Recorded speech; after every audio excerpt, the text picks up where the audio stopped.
It was a muddy afternoon in the city after a heavy rain. The roadside was messy, with puddles everywhere. An old man named Papa Thomas sat quietly on a wooden bench near the roadside. His clothes were old and his slippers were worn out, but he looked peaceful. He had just finished sweeping in front of a small shop and was resting before going home. Suddenly, a black Range Rover came speeding through the narrow road. Without slowing down, the car ran right through a large puddle. A heavy wave of muddy water flew up and soaked Papa Thomas from head to toe.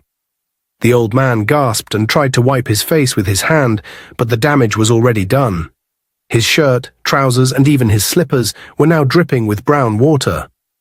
People nearby stopped and stared in shock. "Hey, look what you did," one woman shouted at the car. The car didn't stop. It rolled forward slowly, then finally came to a halt just a few steps ahead. The tinted window rolled down. A proud female voice came from the car. "You shouldn't be sitting so close to the road, old man. This is not your village." Then the window rolled up again and the car sped off. The crowd went silent for a moment. "Did she just say that?" one man asked, his mouth open. "Wicked woman," another woman shouted. "Can't she even say sorry?" "This is too much," someone added. "Papa Thomas is always quiet and kind. Why treat him like this?" But the old man raised one hand and spoke softly. "It's okay. Leave her. Let God judge." Meanwhile, the woman in the black Range Rover, Vanessa, arrived at a luxury shopping mall. As she walked into the building, her phone buzzed. She took a selfie and posted it online with the caption, "Only the strong walk over the weak. Boss Queen." Within minutes, the comments rolled in. "Slay. Queen of Queens. Teach them." She smiled proudly. To her, what she did was nothing. She believed that poor people had no value, no voice, and no reason to be in her way. She had built her life with pride, stepping on anyone she thought was beneath her. Papa Thomas arrived home that evening, tired but still calm. He opened the door and walked into the large living room of their beautiful mansion. Though he dressed simply and often visited poor neighborhoods, his son, Bernard, was a wealthy man. Their house had everything: fine furniture, soft rugs, and expensive artwork on the wall, but none of it meant much to the old man. Bernard was sitting on the couch, reading something on his tablet, when he noticed his father walk in. "Papa, what happened to your shirt?" he asked. "It looks like you had another bad day." Papa Thomas sat down gently and shook his head. "Bernard, I saw the most rude woman today." Bernard sighed. "Papa, again? I don't know why you keep going out there. Why can't you stop this? You don't need to sit on the roadside or talk to random people. You live in a mansion now. You have everything you need." Papa Thomas looked at his son with calm eyes. "I will never stop, Bernard, not until I find a good woman for you." Bernard dropped the tablet. "Papa, again with this." "Yes," Papa Thomas said firmly. "You're 36 years old already. You need a wife. You need someone who will build with you, not just enjoy what you have." Bernard rubbed his forehead and sighed. "Papa, I have a girlfriend." The old man turned quickly. "You do?" "Yes. I've been seeing someone." "Then why didn't you tell me before now?" "I didn't want to rush things," Bernard replied. "But now that you're bringing it up again, I'll tell you." Papa Thomas leaned forward. "So who is she? Where is she from? What does she do?"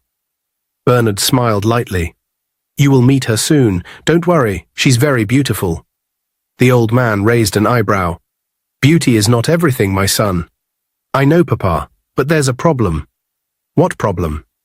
Bernard hesitated for a moment before speaking. "She's rude, Papa. Very rude." Papa Thomas leaned back slowly. "She talks down to people," Bernard continued. "She's proud. She thinks everyone is below her. And the worst part, she spends money anyhow.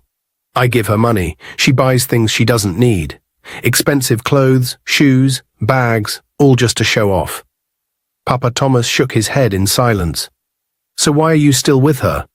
Bernard looked away. "I don't know. Maybe because she's beautiful. Maybe because I thought I could change her. She's smart too, and sometimes when she's calm, she's sweet. But when she gets angry or feels insulted, she becomes someone else." His father was quiet for a while. Then he asked, "Does she respect you?" "Sometimes." "Does she respect herself?" Bernard didn't answer. Papa Thomas sighed deeply. Bernard, listen to me. I've been watching women all my life. I know how they behave, even from how they walk and talk. You need a woman who will bring peace into your home, not noise. A woman who will help you grow, not waste what you have worked for. I know, Papa. I know you're right. Then bring her home. Let me see her with my own eyes. I want to talk to her. I want to look into her eyes. If I see humility, I will bless the union. If I see pride, I will tell you the truth, even if it hurts. Bernard nodded slowly. Okay, Papa, I'll talk to her. Maybe she can come over this weekend. Good, the old man said, but don't tell her anything special. Let her come as she is. I want to meet her real self, not the one she puts on in public. Bernard chuckled. You want to surprise her? No, Papa Thomas said calmly. I want her to surprise herself. As Bernard stood to get a glass of water, his father watched him with quiet concern. He was proud of his son. Bernard was smart, successful, and kind. But love could make even the wisest man blind. Another hot afternoon. Papa Thomas sat quietly outside a big supermarket, wearing his simple clothes, plastic bowl in front of him. Some people dropped small change. Others didn't even look at him. He didn't beg. He just sat. Then the sound came. A black Range Rover stopped sharply at the front. Vanessa stepped out, eyes hidden behind dark glasses, loud music playing in her car. She saw Papa Thomas, hissed, and walked closer. You again? She snapped. You this old dirty smelling man. Why do you keep disgracing your generation like this? She didn't wait for a reply. Do you enjoy sitting here like a goat? Poor people like you have no shame. Papa Thomas didn't say a word. Look at your clothes. Look at your face. Useless man. Maybe you were cursed. Still silent. You're the reason Nigeria is backward. You sit here waiting for help instead of dying quietly. She spat near his feet. You make me sick. Just then, a young woman with 2 grocery bags stepped out of the supermarket. She paused, watched, then dropped her bags. Enough, she said. Vanessa turned. Who are you? Someone who still has sense, Mary replied. Vanessa laughed. Another poor rat trying to feel important. You're insulting an old man for no reason, Mary said sharply. What did he do to you? He exists, Vanessa barked. That's what he did. Poor dirty men like him shouldn't be outside. Mary stepped forward. He's old enough to be your father. So, Vanessa shouted, is he my father? Look at him. Probably your father. You both look poor. Mary's eyes narrowed. Yes, maybe he is. But at least he's not empty like you. Vanessa laughed again. Do you know who I am? Do you know who my boyfriend is? I can get you arrested in 2 minutes. Mary didn't blink. Arrest me for telling you to respect an old man. I'm rich. I can do anything, Vanessa yelled. No, you're loud, not rich in character, Mary fired back. You're jealous of me. I'm clean. I'm classy. Mary scoffed. You're just noisy with lipstick, nothing more. Vanessa's face changed. She stepped forward. You dare talk to me like that? Yes, because nobody ever taught you how to behave. You will regret this. Number you will, Mary said calmly. One day, this same man you insulted will be the one you'll need to bow to. Vanessa's hands shook. Mary pointed. Take your proud legs and leave. Vanessa stared, lips tight, face red. Then she turned, stormed into her car, slammed the door and sped off. Mary then turned to Papa Thomas. Sorry, sir. He looked at her gently. Thank you, my daughter, she smiled. I couldn't let her talk to you like that. He nodded slowly. These days, not many people speak up like you did. Mary looked around, then walked closer. Papa, what's your name? Thomas, he said simply. People just call me Papa Thomas. She sat beside him. I'm Mary, he smiled. Nice name. She looked into his eyes. Papa, where do you stay? She asked. He hesitated, then said quietly, I sleep in an empty store at the edge of town. The owner allows me to stay there. It's not much, but it keeps the rain away. Mary's face dropped. Oh, Papa, I'm really sorry. He shook his head gently. Don't be.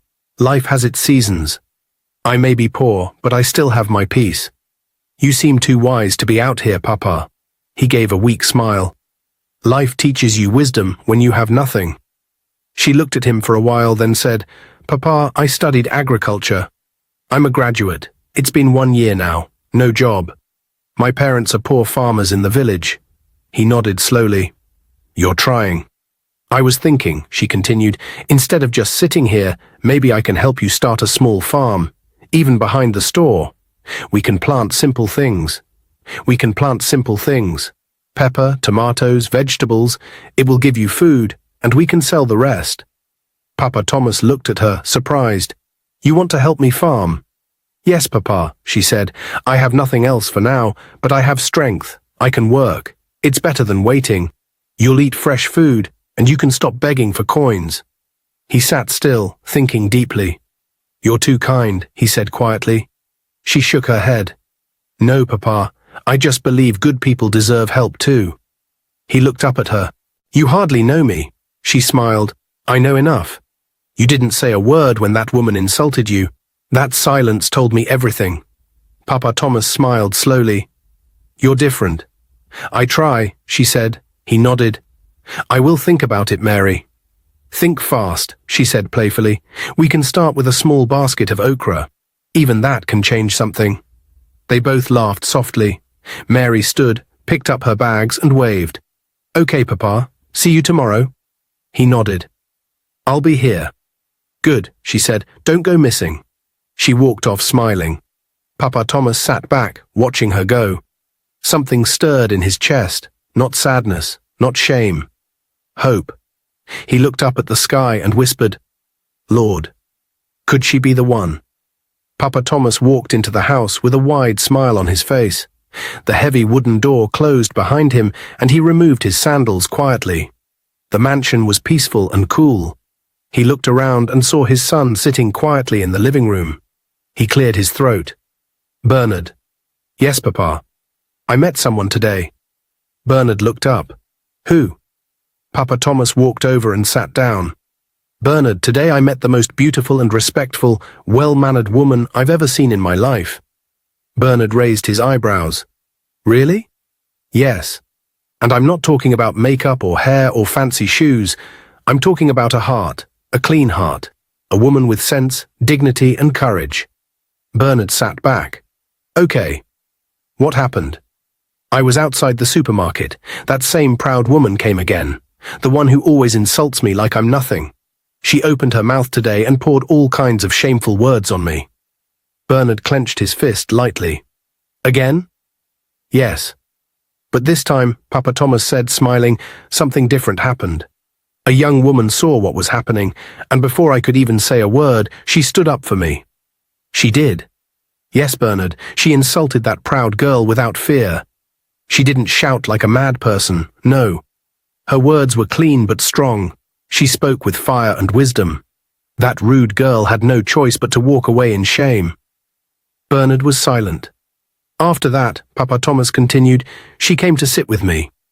She didn't rush. She didn't act proud. She just sat down and asked if I was okay. Like I was someone who mattered. What's her name? Bernard asked. Mary. Mary. Yes. I told her I was just a poor man with no home.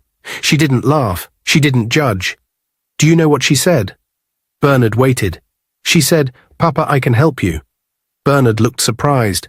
She's a graduate. She studied agriculture. No job yet. Her parents are farmers too. But instead of complaining, she told me we can start a small farm together. She offered to help me find peace through hard work again. Papa, you're not serious, Bernard said softly. I am very serious, Papa Thomas replied. You know I've always wanted to go back to farming. You told me to stop. You said I was old. But Bernard, that's where I find joy. That's where I feel alive. Bernard sighed. Papa, we've talked about this. You don't need to farm anymore. You should rest. Enjoy your old age. But rest without purpose is just waiting to die, Papa Thomas said. Farming is not just about food to me. It's about peace, patience, and strength. My body may be old, but my spirit is still strong. Bernard looked down, not speaking. Papa Thomas leaned forward. This girl, Mary, reminded me of the man I used to be. She brought light into my heart today. And more than that, she gave me hope again. Bernard rubbed his palm slowly across his chin. I'm telling you this, Bernard, Papa Thomas added, not because I need permission, but because I've seen something special. That girl is gold. She may not have money, but she has character. And that's what wealth can't buy. Bernard lifted his eyes. Papa. Yes. I didn't want to say this, but my girlfriend is coming tomorrow. Papa Thomas leaned back. And what do you want me to do with that information? Bernard paused. She wants to meet you. That's none of my business, Papa Thomas said sharply. Because today, I met a woman who made me forget that rudeness still exists. A girl who respected me without knowing who I was. Your girlfriend might be coming tomorrow, but today I already met the kind of woman this world needs. Bernard went silent. I've been watching you, Papa Thomas continued. You are rich, but you're alone. You have houses, but no joy. You have friends, but no peace. A wife should bring peace, Bernard, not noise, not pride, not trouble. I understand, Papa. No, you don't, Papa Thomas said calmly. You say you have a girlfriend, but I don't know her. I don't know where she's from, what she believes in, how she treats people. You tell me she's beautiful. That's fine. But can beauty feed the heart? Bernard looked away. Let me tell you something, the old man continued. When I was young, I wanted to marry the most beautiful girl in my village. My mother warned me. I didn't listen. That girl had the face of an angel, but the tongue of a lion. She almost killed my soul. What happened? She left me, and it was the best thing that ever happened to me. That was when I met your mother. She wasn't the most beautiful, but her heart was clean. Her hands were hard-working, and her love built our family. Bernard swallowed hard. So you're saying Mary is... I'm not saying anything yet, Papa Thomas replied. All I'm saying is, don't bring me noise tomorrow and expect me to smile. Because I already saw peace today. Okay, Papa. Let your girlfriend come. Let her show me who she really is. But I will not pretend. And if I see pride, I'll tell her to her face. Bernard stood quietly and nodded. I respect that. Papa Thomas smiled. Good. I've done my part. Tomorrow we'll see. The next morning came quietly. Papa Thomas had already taken his bath and was sitting in the living room. He wore clean, simple clothes. His face was calm, but his heart was not. He was thinking about Mary. He kept hearing her voice in his head. Papa, I can help you. He smiled to himself. Then he heard footsteps. Bernard walked in and stood beside him. Papa. Yes? She's on her way. Papa Thomas looked straight ahead. Let her come. Minutes later, the sound of a car entering the compound filled the air. Papa Thomas didn't move. The door opened slowly. High heels tapped against the floor. Then Vanessa walked in with pride on her face, handbag swinging by her side. She looked around the house, impressed. This place is nice, she said. Not as modern as mine, but still okay. Then her eyes landed on the old man, sitting calmly on the couch. She froze. Her smile vanished. Papa Thomas looked up at her, but said nothing. Bernard stood between them, confused. Papa, this is... I know who she is, Papa Thomas said coldly. Vanessa swallowed hard. You? Yes, he replied, still calm. We've met before, twice. Bernard looked at her. Wait, you know my father? Vanessa's lips shook. I didn't know he was your father. Papa Thomas leaned forward. You didn't need to. You only needed to show respect. Bernard's face changed. What is he talking about? Papa Thomas turned to his son. This is the same woman who splashed mud on me by the roadside and called me names. She told me I was useless. She mocked my poverty. She did it again at the supermarket yesterday. Bernard slowly turned to Vanessa. She couldn't speak. Is this true? He asked. I didn't know he was your father, she said quickly. You didn't need to know, Bernard replied. You insulted an old man in public, twice. I thought he was a beggar, she shouted. He is a human being, Bernard snapped. Even if he was a beggar, is that how to treat people? I didn't mean it like that, she said, almost whispering now. Papa Thomas stood slowly. You didn't mean it, but you said it. You poured shame on me because I looked poor. You spoke like you owned the world. But now, the same old man is the father of the man you love. Vanessa opened her mouth, but no words came out. Tell me, Papa Thomas asked. If you had known, would you have behaved better? Yes, she said softly. Then you are not truly kind, he replied, because real kindness does not depend on who is watching. Vanessa's eyes filled with tears. Please, sir, I'm sorry. Papa Thomas shook his head. You are not sorry for what you did. You are sorry because of who I am. Bernard was silent, breathing hard. His eyes were sharp now, disappointed. You told me you were bold, he said to Vanessa. You said you loved me. I do. Number you love yourself, he said, because the woman who loves me will respect my father. Vanessa dropped her bag. Please, Bernard. He looked at her one last time, then turned away. Papa, he said, I've made a mistake. Vanessa walked slowly to Papa Thomas. Please forgive me. He looked at her quietly and said, Forgiveness is easy, but trust is not. You had a chance to show who you really are, and you showed us. She wiped her tears. I can change. He nodded. Good. Start by changing how you treat people who can do nothing for you. She picked up her bag and left. The room was silent again. Papa Thomas sat down. Bernard sat beside him. Papa. Yes. Mary. Yes? Where is she now? Papa Thomas smiled gently. She's coming to see me at the supermarket tomorrow. The next morning, Bernard left the house quietly. He needed some fresh air and time to think.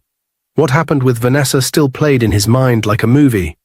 He couldn't believe the woman he had once loved insulted his father not once, but twice. His heart was heavy. He drove out alone, no driver, no assistant, just him and his thoughts. He didn't even know where he was going. He just wanted to breathe. After some time, he parked his car at the edge of a quiet area near a small stretch of land behind some local stores. He came down, walked a bit, and sat on a bench under a mango tree. The sun was still rising. The breeze was soft. For the first time in days, he felt calm. As he sat, he noticed someone ahead, a young woman standing beside a narrow piece of land, checking the ground. She had a bag of seeds in one hand and a small hoe in the other. She was dressed simply, with her hair tied back. No makeup, no flashy clothes. But there was something warm about her. She bent down, tested the soil with her fingers, then stood again. Bernard watched quietly. After a few minutes, she looked around and noticed him. She smiled. Good morning? Good morning, Bernard replied. She walked closer. Are you from around here? Number just passing by. Needed a break. She nodded. Me too. Well, not really a break. I'm planning to start a small farm here. Bernard looked at the land. You? A farm? She laughed. Yes. Why not? Most young ladies I know won't touch a hoe, let alone start a farm. She smiled. I'm not like most ladies. I studied agriculture in school. No job yet, but I have hands and a strong back. Bernard was impressed. That's rare. She dropped her bag and extended her hand. I'm Mary. He shook it. Bernard. They both smiled. She sat on a rock beside him. I'm trying to help an old man. He has no real home. He's kind and wise. Reminds me of my father.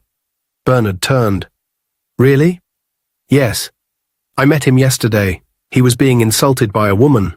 I couldn't keep quiet. So I stood up for him. Bernard's heart skipped. Mary continued. After the drama, I found out he doesn't beg for money. He just sits quietly, watching the world.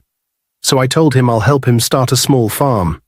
At least that way, he can eat fresh food and feel useful. Bernard looked at her deeply. She didn't brag. She didn't shout. She spoke with peace in her voice. I wish more people thought like you, he said. She laughed. We're out here, just hidden. You live nearby? Number I take the bus from the other side of town. It's not easy, but I can't stay home doing nothing. Bernard nodded.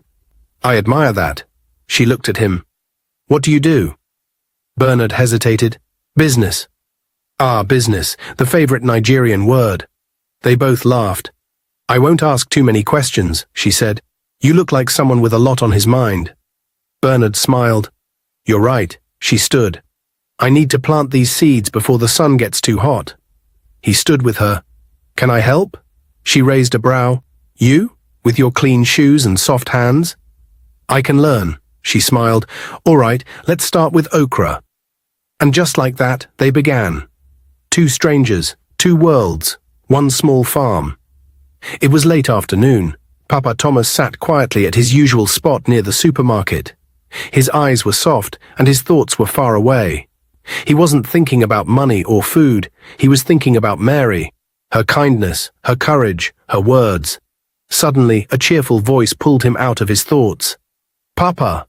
He looked up. It was Mary, smiling and walking toward him with a small basket in her hand. She reached him and sat down gently beside him. I brought you something. What is it? He asked warmly. Just some fresh vegetables and boiled groundnuts, she said. It's not much. Papa Thomas opened the basket and smiled. It's everything. Thank you, my daughter. May God bless your hands. Mary laughed. Amen, Papa. They sat quietly for a moment, then she leaned closer. Papa, I have good news. His eyes brightened. Tell me. I found land. You did? He asked, surprised. Yes, it belongs to my uncle. I told him what I wanted to do, and he said I can use part of it for farming. It's a small space, but it's enough to start with okra and vegetables. Ah, this is good. So when are we going? Mary smiled wide. Tomorrow morning, if you are ready. Papa Thomas paused, then gently shook his head. No, he said calmly. We can't go to the farm tomorrow. Mary looked confused. Why not, Papa? Because, he said, you are coming to my house tomorrow. She blinked. Your house? But you said you sleep in a shop. He smiled. Just come. I will explain everything to you. She raised an eyebrow. Papa, are you hiding something? I'm hiding peace, he joked. You will understand tomorrow. She laughed. So when are we going to the farm? Let's go by weekend, he said. She nodded. Okay, but Papa, you're full of surprises. He reached into his pocket and gave her a small paper. That's the address. Don't be late. Mary took the paper, looked at it, and shook her head. Now I'm really curious. She paused, then added shyly, Papa, I also met someone today. Papa Thomas leaned forward. Who? She looked down and smiled. Just someone. A man. He's very handsome. I like him. I mean, he's kind. Very humble. The old man's eyes widened. Who could that be? I want to see him, my daughter. Mary laughed. No, Papa, it's not like that. We're just friends. For now. Still, Papa Thomas said, I'm your second father now. I must see him with my own eyes. She shook her head playfully. Papa, calm down. He grinned. So, are we going to see tomorrow? She hesitated. Yes, Papa, see you tomorrow. See you, my daughter. As she walked away, Papa Thomas whispered to himself, Let tomorrow begin the truth. Later that evening, Papa Thomas returned to the house. The big mansion was quiet. He walked into the living room and saw Bernard sitting there. Papa, Bernard called, can I tell you something? Yes, my son. I met someone today. Papa Thomas sat down, smiling inside already. You did? Yes, a woman. Not like the others. She's beautiful but simple, intelligent but calm, hard-working. She was farming, under the sun. Papa Thomas leaned forward. What's her name? Mary. The old man closed his eyes briefly and smiled. She's the first woman that has ever made me want to sit and listen without rushing, Bernard added. Papa Thomas spoke slowly. I would like to meet her. You will, Bernard replied. Very soon. The old man leaned back and smiled again.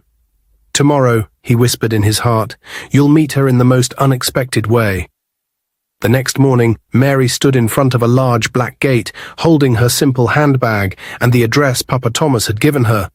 She looked up and down, double-checked the number, then looked again. This place is too fine, she whispered. Is this really where Papa Thomas lives? A security man stepped out of the small gate beside the main one. Yes? Can I help you? Mary nodded. I'm here to see Papa Thomas. He gave me this address yesterday. The man looked her over, then said, Wait here. He walked back inside. Mary clutched her bag tighter, her heart beating faster. Something's not right.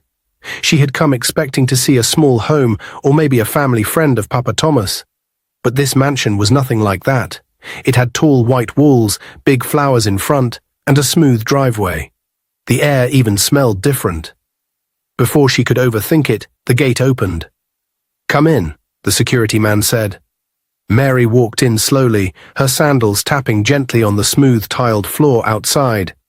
She stopped near the wide entrance, stunned by the beauty around her. The house looked like something from a magazine. Clean walls, glass windows, flower pots, and a calm silence. Then she heard footsteps. Mary.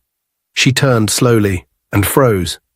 It was Bernard, the same man she met near the farm, the same man who helped her with the seeds, the one she laughed with, the one she liked. He stood there, dressed simply, but still looking like the man she couldn't stop thinking about. Their eyes locked. "Bernard," she whispered. He stepped forward, eyes wide with disbelief. "Mary?" She looked around again. "You live here?" Before he could reply, another voice came from behind him. "My daughter." She looked past Bernard and saw Papa Thomas walking out of the living room, smiling from ear to ear. Mary gasped, "Papa!" She took 2 steps back. "Wait, you live here?" Papa Thomas chuckled and walked toward her. "Yes, this is my house." "But you told me you sleep in a shop." He nodded calmly. "Because I wanted to see how people treated me when they thought I had nothing." Mary's eyes moved from Papa Thomas to Bernard, then back again. "Wait," she turned to Bernard, pointing. "You're his son." Bernard smiled slowly. "Yes, I am." Mary covered her mouth in shock. "I don't understand," she said. "Everything. It doesn't make sense." Papa Thomas walked closer. "My daughter, I'm sorry for hiding the truth, but you've shown me your real heart. You helped me when you thought I was a poor, homeless old man. That's something rare in this world." Mary's eyes watered. "You were testing me." "No," he said softly. "I was watching. Life has taught me to observe. Many people pass the rich and kneel for them, but they spit on the poor. You did the opposite. You gave me food. You offered to farm with me. You made me feel seen." She looked at Bernard. "And you?" Bernard stepped closer. "I didn't know either. I met you by chance. I never imagined you'd be the same person my father kept talking about." She shook her head slowly, blinking back tears. "This is too much." Papa Thomas smiled. "But it's good. Because now no one can say you were chasing money. You didn't know anything. You just followed your heart." Mary looked down. "I didn't do anything special." "You did," Bernard said gently. "You were kind to a man you thought had nothing. That's rare. And powerful." Silence fell between them for a moment, then Papa Thomas broke it. "Mary, come inside. You're home now." She looked up again, still emotional, still overwhelmed. "Are you sure?" she asked softly. Bernard extended his hand. "Yes. Please." She took his hand, and together they walked into the house. Not as strangers, but as something more. Something real. The house was quiet now. Papa Thomas had gone inside to rest, leaving Bernard and Mary alone in the large, beautiful living room. Bernard sat beside Mary on the couch, looking at her, unsure how to begin. But he didn't wait too long. "Mary," he said gently, "I don't want to waste time." She turned and looked at him. "I know we just met," he continued, "but I feel something strong. Something I've never felt before." Mary listened, her eyes fixed on him. "I love you," Bernard said clearly, "from the very first time I saw you." She blinked slowly. "I didn't just admire you. I didn't just enjoy your company. I loved your strength, your calmness, your confidence, and given the fact that my father loves you too, it's a big plus for me." He leaned forward, his voice sincere. "Mary, I want to marry you." As soon as possible, she looked at him, speechless for a moment. "I'm not going to lie," she said softly. "I love you too.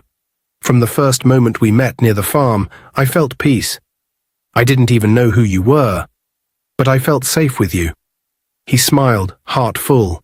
She smiled too.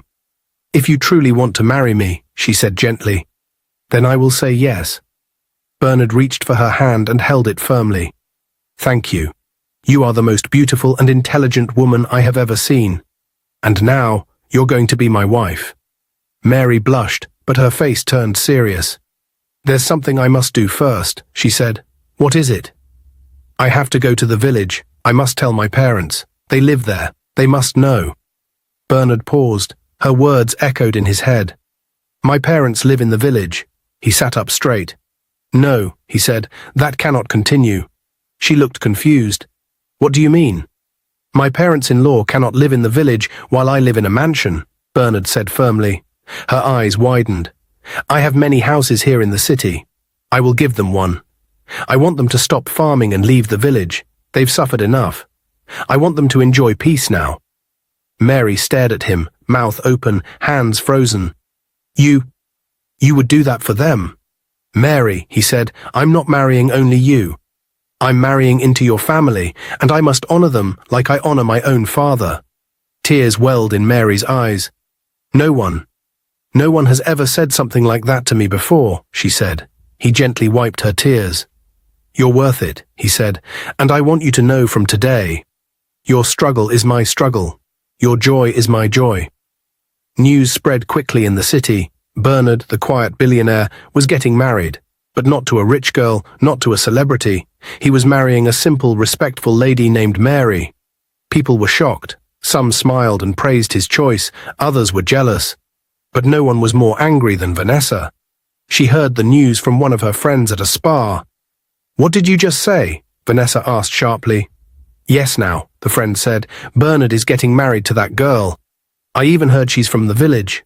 Vanessa's face twisted, her jaw tightened, her hands began to shake. He can't do this to me. She stormed out of the spa and entered her car, fuming with anger. That night she called someone, a rough-looking man named Skido, known for doing dirty jobs. I want you to do something for me, she said coldly. What is it? Skido asked. I want you to plant hard drugs inside Bernard's office.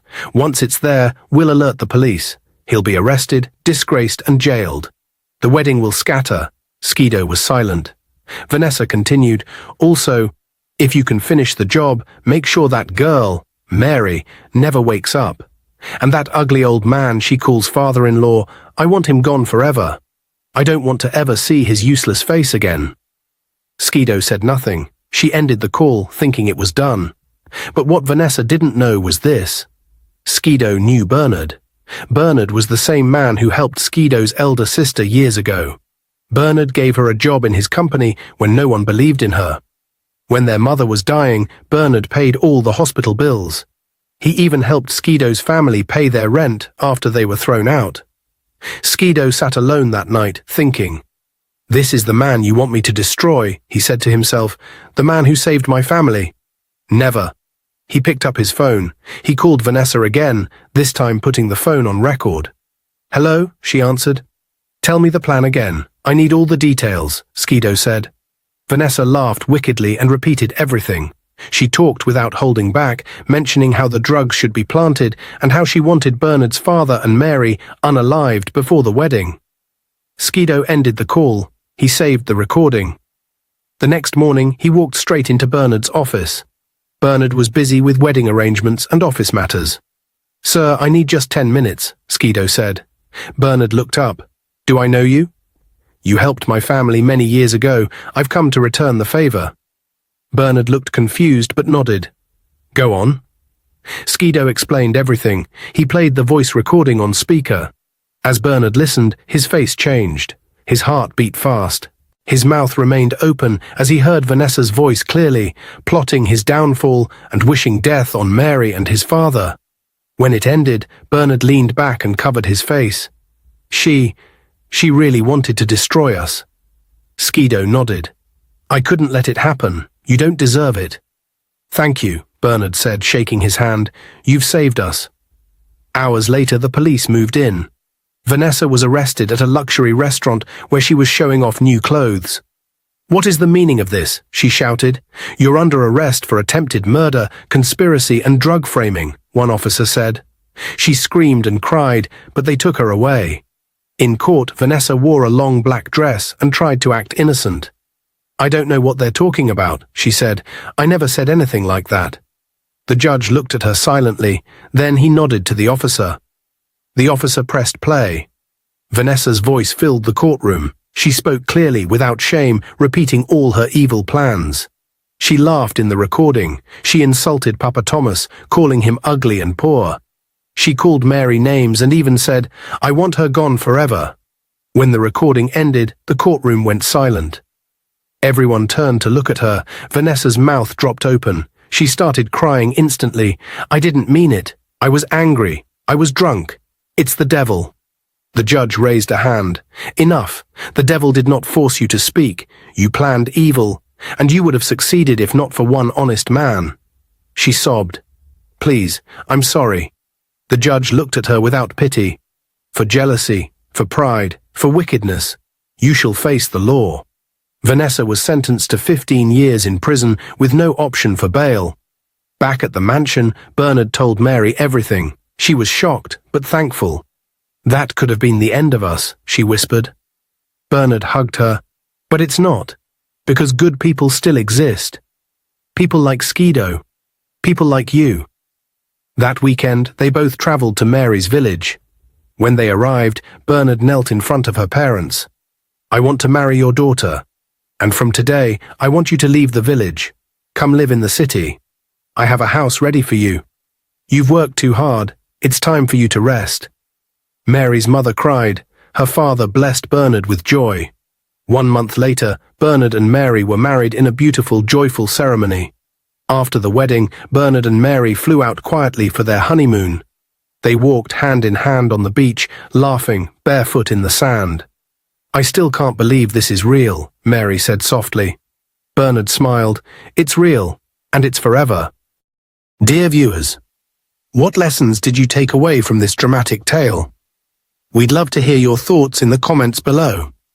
If you enjoyed the story, give us a thumbs up, share it with friends, and hit that subscribe button.